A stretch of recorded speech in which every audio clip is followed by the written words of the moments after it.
Donc merci d'être venu, d'être présent pour cette plénière, Agir face aux violences intrafamiliales. Donc pour cette plénière, nous allons avoir 5 interventions. Alors pourquoi d'abord a-t-on choisi de parler des violences? Parce qu'elles sont endémiques tout d'abord. Avant 15 ans, les violences intrafamiliales, psychologiques, physiques ou sexuelles concernent une femme sur 5 et un homme sur 6. Et celles sexuelles représentent 6% des femmes, 2% des hommes. À l'âge adulte, dans le couple, plus tard, les violences psychologiques concernent une femme sur 4 et un homme sur 5. Et les violences physiques ou sexuelles, une femme sur 6 et un homme sur 18. Donc vous voyez que face à ces chiffres, qui sont importants, on peut se sentir un peu écrasé par l'ampleur du phénomène. Et pourtant, ce sont des phénomènes qui sont souvent inaudibles dans nos consultations.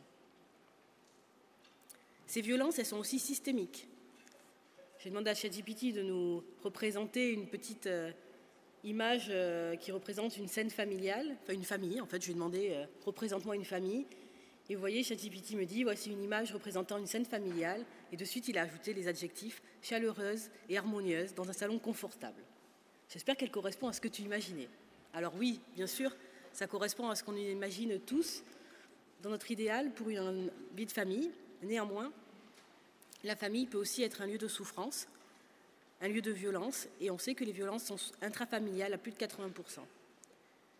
Les violences conjugales exposent aussi les enfants, puisqu'ils sont témoins, et 400 000 enfants sont co-exposés à des violences conjugales chaque année. Enfin, et ce qui nous préoccupe et qui fait que c'est un sujet dont on doit s'emparer en tant que médecin, c'est qu'elles sont destructrices.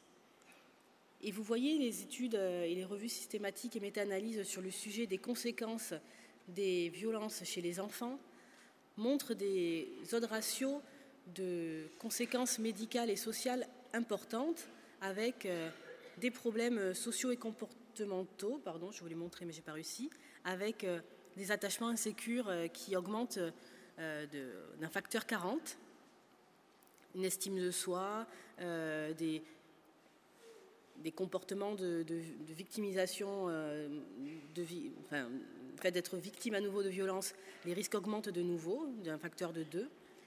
Et puis des problèmes de santé également, avec des problèmes au niveau de santé mentale, des problèmes neurologiques, des usages de soins qui sont augmentés également.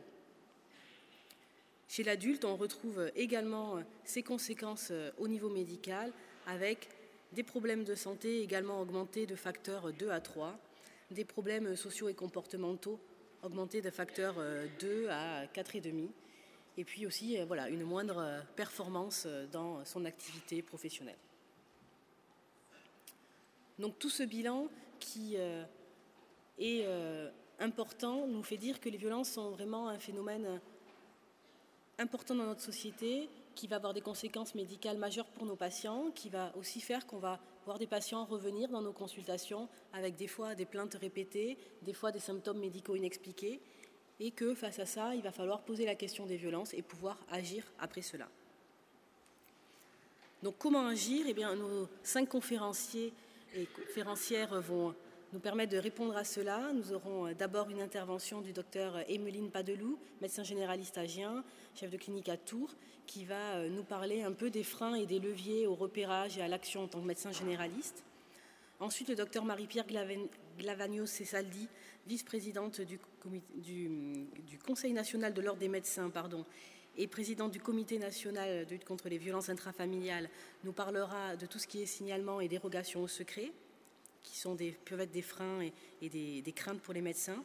Ensuite, Laure Rouget, médecin généraliste à Ghana dans l'Allier et maître de conférence associé au département de médecine générale de Clermont-Ferrand, nous parlera de comment agir en pluriprofessionnalité, en équipe de soins, quel protocole on peut mettre en place. Maëlle Guidou nous relatera un peu plus comment agir en tant qu'enseignant, comment enseigner, nous montrera des outils pratiques pour enseigner les violences. Elle est médecin généraliste en Vendée et chef de clinique à Nantes. Et puis ensuite, le Dr Jérémy Coigny, qui est médecin généraliste et chef de clinique à Marseille, nous montrera un peu comment la recherche peut nous permettre d'évaluer les interventions qu'on met en place contre les violences et de trouver des interventions toujours plus innovantes dans le domaine. Donc je vous souhaite une bonne plénière et je passe la parole de suite au docteur Emeline Padeloup.